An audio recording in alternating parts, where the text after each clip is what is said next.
আসসালামু আলাইকুম। সজীব ইংলিশ কেয়ারের পক্ষ থেকে সবাইকে স্বাগত জানাচ্ছি। আজকের এই ক্লাসটি হবে উচিত ছিল এরকম অনুবাদের উপর, অর্থাৎ আমাদের বাস্তবে চলতে গেলে এরকম কথা বলতে হয়।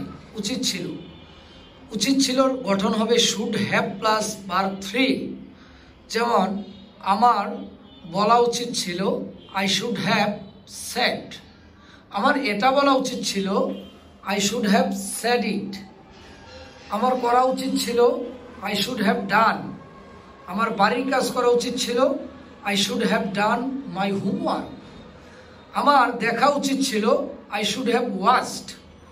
আমার এই মুভিটি দেখা উচিত ছিল I should have watched the movie.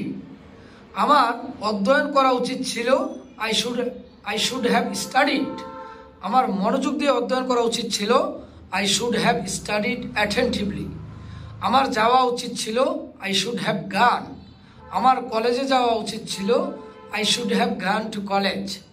এবার প্রশ্ন হচ্ছে আমার পারা উচিত ছিল, এটার ইংরেজি কি হবে? আপনারা যারা জানেন এটা কমেন্টে লিখে জানান। ধন্যবাদ।